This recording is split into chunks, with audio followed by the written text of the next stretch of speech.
जळगावमधनं आपले प्रतिनिधी किरण टाजणे सोबत आहेत। किरण, एकूणच जळगावमध्ये सध्या काय चित्र दिसतंय, कसं मतदान सुरू आहे, कोण कोण मतदानासाठी पोहोचतंय?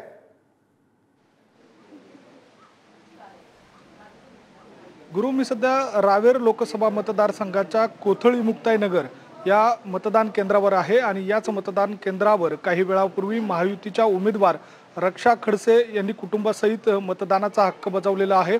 एकनाथ खडसे देखील त्यावेळेला त्यांच्या सोबत होते, त्यांनी देखील रांगेत उभं राहून यावेळेला मतदानाचा हक्क बजावलेला आहे। सकाळच्या दरम्यान जर बघितलं तर रावेर लोकसभा मतदारसंघाचे महाविकास आघाडीचे उमेदवार श्रीराम पाटील यांनी देखील 7:15 वाजेच्या दरम्यान मतदानाचा हक्क बजावलेला आहे। महायुतीच्या आणि महाविकास आघाडीच्या दोन्ही मतदारांनी मतदानाचा हक्क बजावलाय।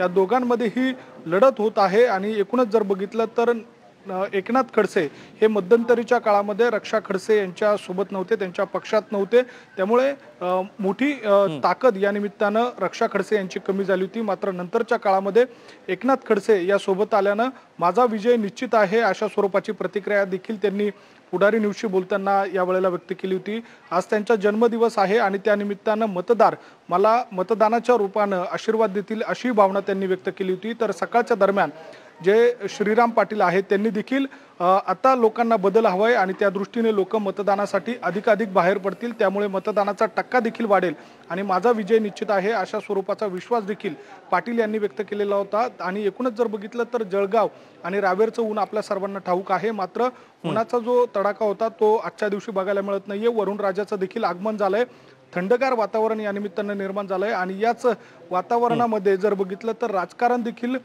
मध्यंतरीच्या काळामध्ये जे तापलं होतं ते मतदानाच्या रूपानं थंड झालंय। त्यामुळे या थंड झालेल्या वातावरणामध्ये मतदार थंड डोक्याने कुणाला मतदान देणार, कुणाला निवडून देणार हे बघणं महत्त्वाचं असणार आहे। अर्थात वेळोवेळी तुमच्याकडनं अपडेट्स घेत राहू किरण, तुझा धन्यवाद या सगळ्या सविस्तर माहितीसाठी।